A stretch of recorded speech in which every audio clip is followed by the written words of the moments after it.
бақ қонып құттарған, жер жаннаты жетісу жері.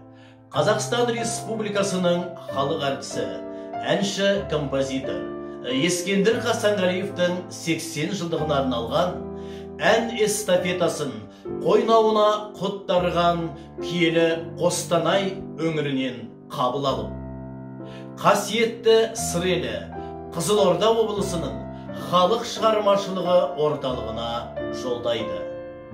Қайда жүрсем, атамекен, көкейіңде жатады екен, күннің өзі ұясына қимай оны батады екен, қимай оны батады екен. Сағындым сені, сағындым ерген, қызғалдақ толы көктемде. Сағындым еркем, сазымен көркем, қаңқылдап қаздар өткенде.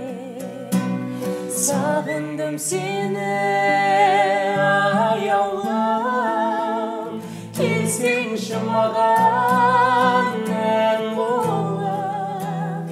Сағындым сені, аяулым, келсеңші маған ән болып. Қайда сен жүрсің, аяулым еркем, нұрлы жас бөліп көктемде.